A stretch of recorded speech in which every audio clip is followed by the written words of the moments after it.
With Disney's new movie Wish bombing at the box office, getting mostly negative reviews, and even rumors and speculation going around that it was partly written by AI, there's been some jokes about how the animated straight-to-Netflix Adam Sandler movie Leo is, somehow, better than Disney's 100-year celebration film. I was planning on sitting down and watching Wish with a friend of mine just to see how mediocre it is, but turns out the movie is not on Disney Plus, and I wasn't really in the mood to subject my friend to the version of the movie that keeps telling you to play online slot machines and with the bonus theater aesthetic.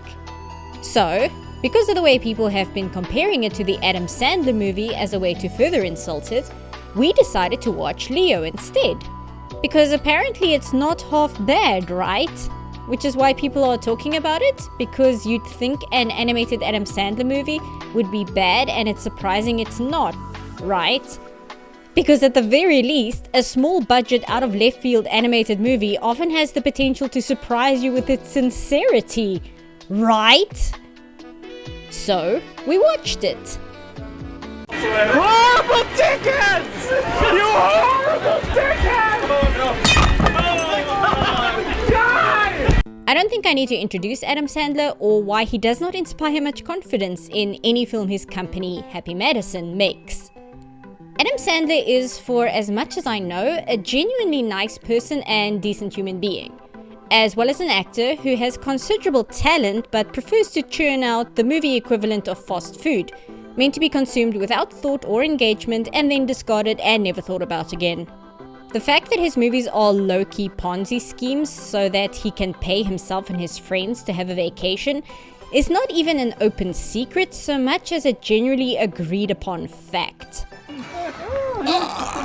Allegedly! I recently rediscovered my annoyance with his movies when I watched the 1936 film Mr. Deeds Goes to Town for the first time this year, and then had to remember that there exists an Adam Sandler remake. You money-grabbing hick! You never gave a thought to all of those starving people standing in the bread lines, not knowing where their next meal was coming from, not able to feed their wife and kids, not able to...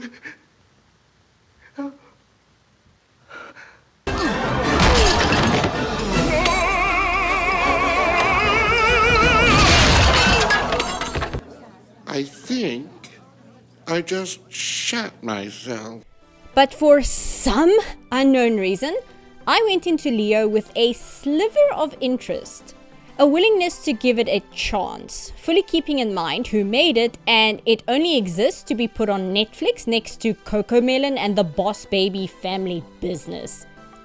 And yet, somehow, I was still shocked by how bad this movie is.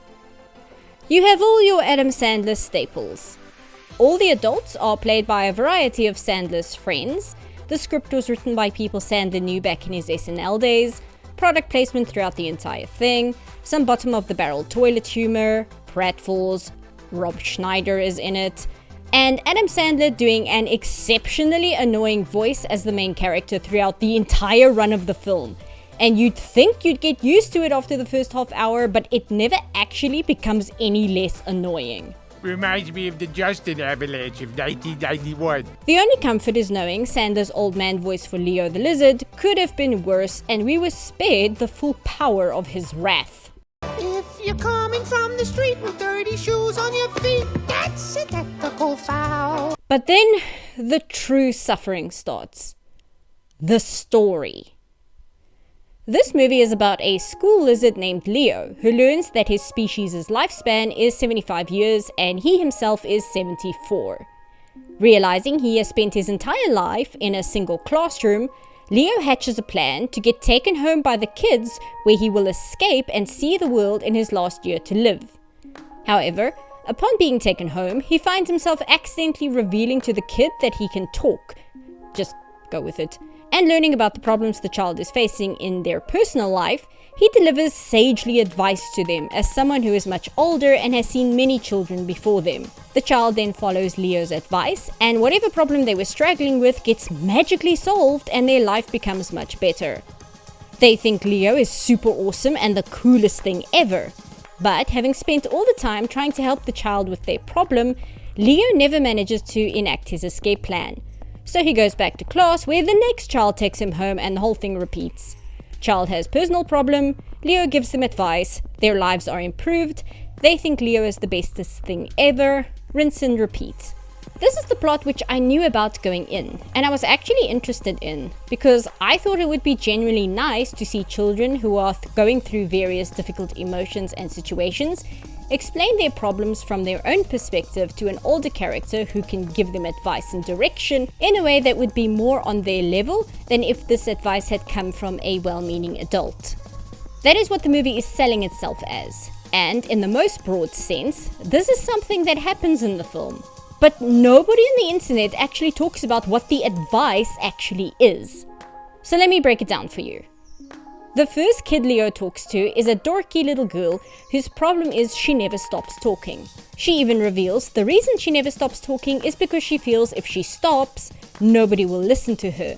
So she has to get all her thoughts out when she has the opportunity. Get them mad that I've been talking more and louder on the floor, so I worried that I've lost them and I'm scared, so I start talking even more. So we have a textbook case of a little girl with ADHD who is struggling with feelings of isolation because nobody likes her because they find her annoying.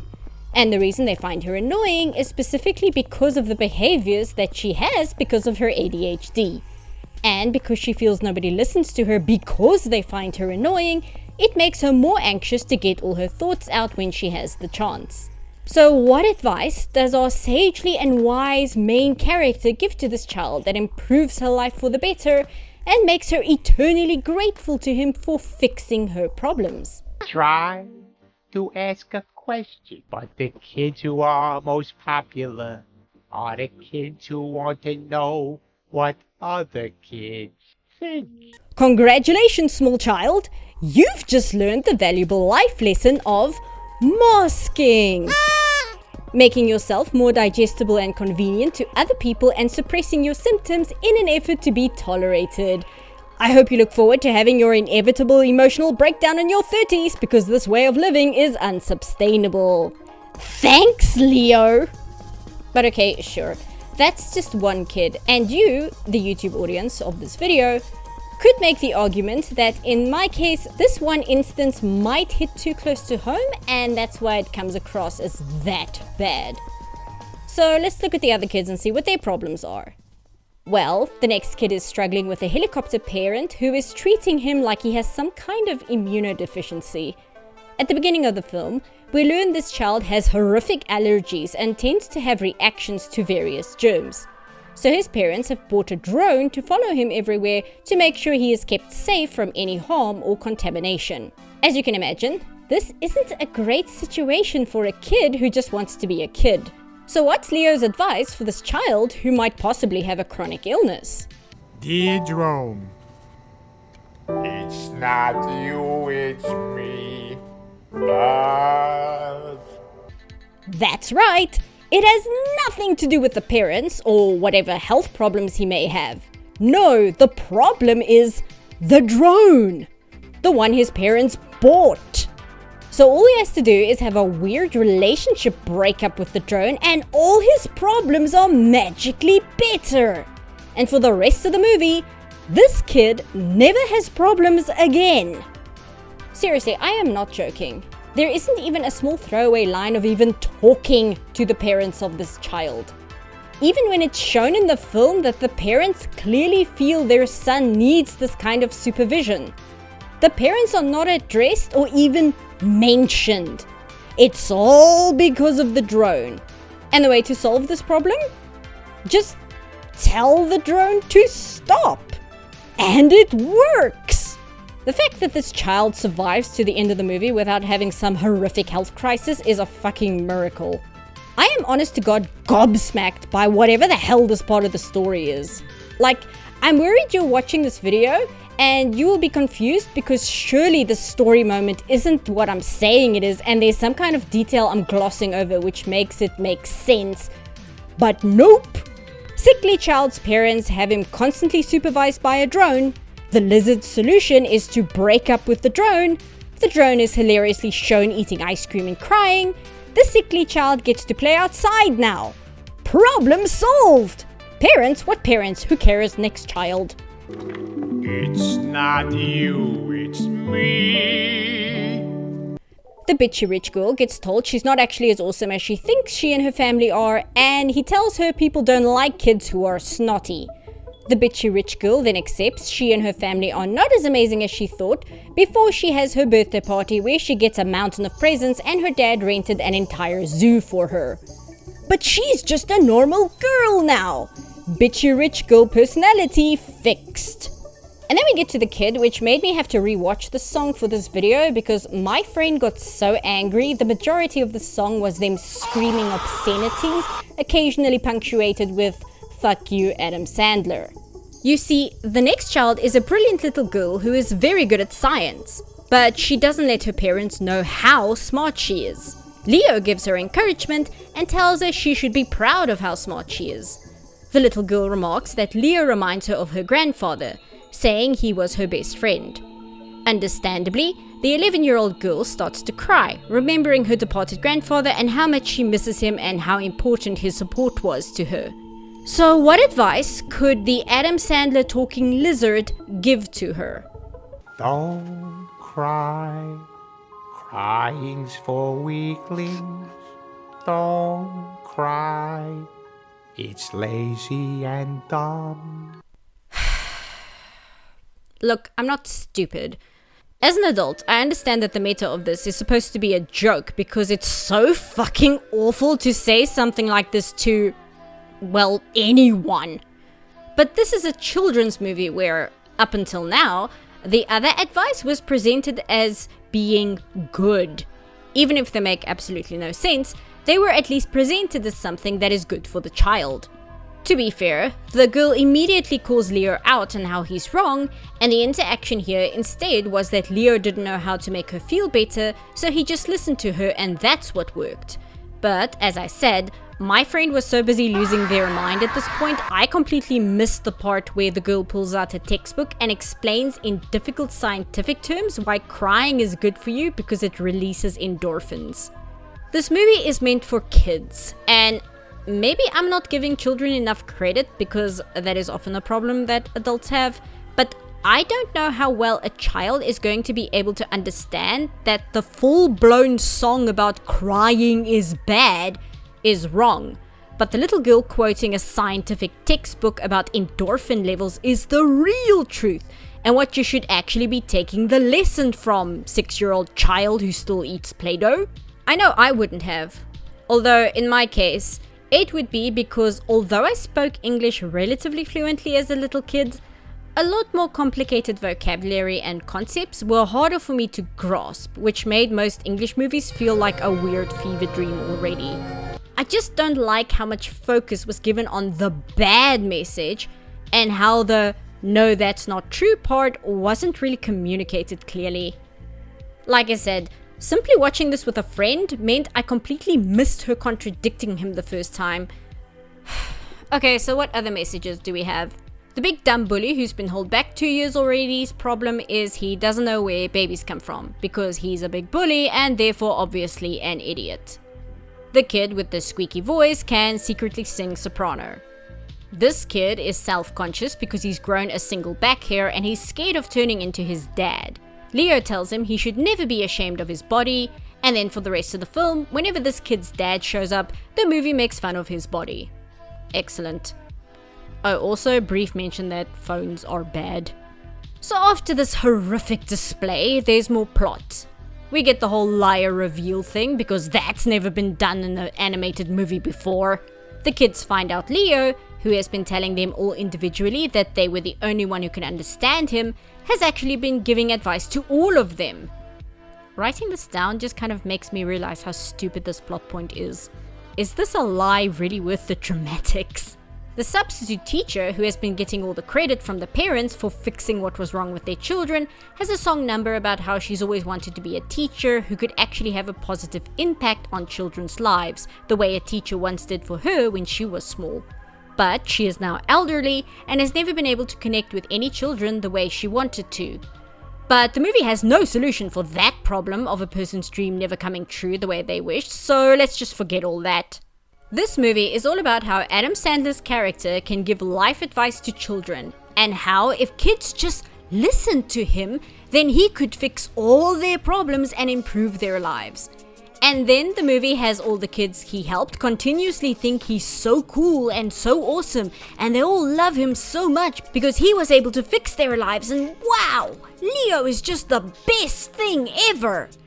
But then they find out he lied to them that they were all Eliza Thornberry. So then they're all angry at him, but the substitute teacher dumped him in the Florida Everglades so she could take the credit. And they realize it doesn't matter if Leo lied to them, because he's still the best person ever for fixing them. So they drive their school bus to the swamp, but oh no, they think Leo died because they found his shed skin. So then we have a scene where Adam Sandler's character sits in a tree and gets to eavesdrop on his own funeral, where all the children he gave life advice to say how he is the greatest person in the entire world for several minutes. This movie was made by the Adam Sandler movie studio, written by Adam Sandler and starring Adam Sandler, in which the Adam Sandler lizard gets to listen to today's youth all cry at his funeral and tell each other how awesome the Adam Sandler character is. Why does nobody talk about this? Doesn't anyone notice this? I feel like I'm taking crazy pills! There are other problems with this movie.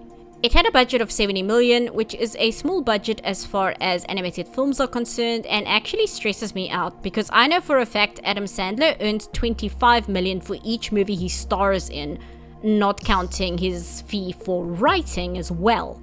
So, on top of how much each of his buddies got paid, heaven knows how much of that money was given to the poor animation studio. The animation is passable, although each child suffers from same face, and there's little to no art design, which is expected for a movie with this limited budget. But then there's problems like clashing design elements. Several scenes you can tell were written by people who've never written for animation before, because it's just a lot of talking headshots with zero stage business whatsoever, and just a general lack of pacing, and animators clearly trying their best to squeeze blood out of the stone of a story. The only real compliment I can give to it in the visual department is that I think the colors are very nice. But really, none of that matters, because this movie at its core is not bad because it's cheap or uninspired, or even because it's an Adam Sandler movie. This movie is bad because of its absolutely horrendous messaging, both when it's trying to sincerely give a message to its child audience, as well as not having any concern when it's trying to make a joke of a message, and makes no move to communicate to its target audience that this message is wrong, but the previous message was right. I mean, right as far as this movie is concerned. And just the sheer fucking ego stroking for Adam Sandler himself. Normally, I wouldn't really accuse a movie of being an ego trip for the person who made it just because their character is getting praised within the narrative. But this movie is on the same level of vanity project as Get Even, Cool as Ice, or anything made by Neil Breen. Except it's not even something you can enjoy on a so bad it's good level like those films, because Leo is made just competently enough to be a real movie.